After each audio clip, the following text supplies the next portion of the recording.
So as I've talked about, I started a new personal project.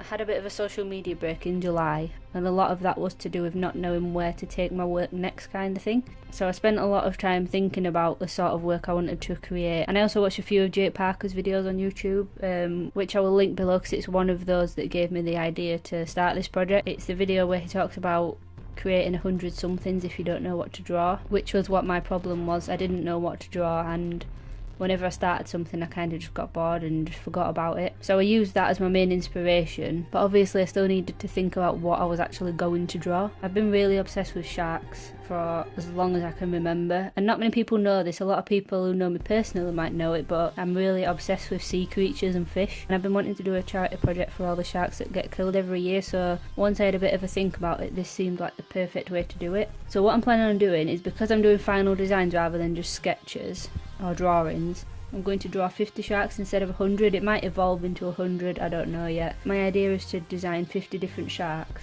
and then hopefully by the end of it maybe put them into a book or something that I can then sell to raise money to give to a charity. So that's my plan. I'm going to write a more detailed blog post about it this week. I'm aiming to also record every one that I do and then upload a video like this where you can see the process of it, but also I'll talk about why I designed it the way I did and why I did certain things and just a bit about my process. I don't really know where the first idea came from. I just really wanted to draw a big robot. I never draw robots, and I thought it'd be really cool if I could draw a big shark robot. So I kind of already had an idea in my head, and it didn't really change much from the initial sketch. I knew I wanted him to have like a really big bulky body, so I sketched him out first, and then I've got into the habit of line work and everything in Procreate these days. So that's what I did first, and did all the flat colours in Procreate as well. But when I was designing him, I thought it'd be kind of funny if you could see like what he'd eaten.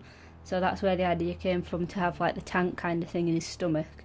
So you can see he's got some fish in there that are still alive, but there's obviously the remains of something else that he's eaten as well. Started out with a lot of like blues and stuff, which I pretty much always do. So my process is pretty much always the same, and a lot of people ask me about it, but it's just one of those things that you just practice and learn. So my process isn't really that different from most people who do what I do. It's just that when I get to a certain stage, even I just kind of play around with different things and just hope for the best, and that's how I usually get like weird effects and stuff that people seem to like. So I always do flat colours first, and then I use a multiply layer for shading, and then I do the lighting, and then I usually colour my lines as well. So I very rarely leave the lines black. I also tried to add a bit of texture into this one with it being metal. I wanted it to kind of look old and rusted, so I used a couple of splatter brushes for that. But then once I completed like my main process, like the flat colour, shading, lighting, I decided that I wanted to change the colour of the actual mech suit. So I thought it might look good if it was red. I tend to always steer towards blue colours for some reason, and I don't know why. So I thought,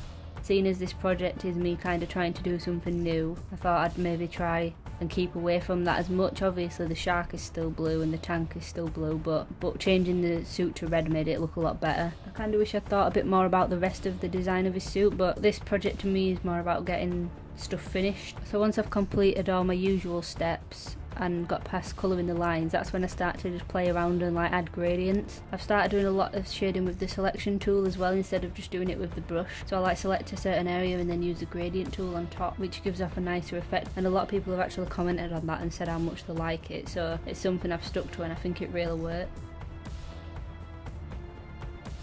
But once all that's laid down, I'll start to play around with different effects and adding like darker shadows. It's never going to look right if your shadows are all the same, so there will be areas where the shadows are like darker, like under his chin. Once I've got most of it done, I tend to flatten it down, and then that's when I can add even more effects on top of it.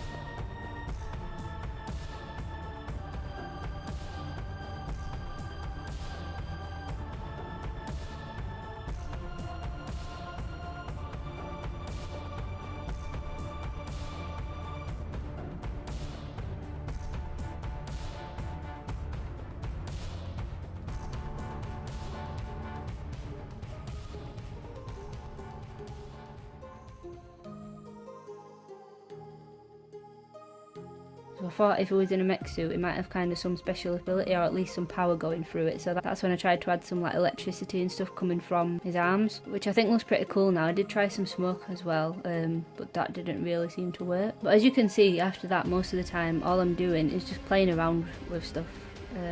I don't have a particular process after that. A lot of people ask me how I achieve all the effects and colours and stuff in my finished pieces, but I honestly couldn't tell you half the time, because I do just play around and experiment, and I think that's the best thing to do. That's how I learnt Photoshop. I've never really done any proper tutorials or anything like that. I just never was taught it at uni. It's just something I've completely learnt myself, and I kind of think it's the best way to do it, because that helps you to then develop your own style as well. Yeah, this guy took a little bit longer than I wanted him to, but I'm happy with the way it turned out. It's a little bit different to my usual stuff, and I'll be posting all process images on my Instagram and Twitter as well. So yeah, this is one of 50 complete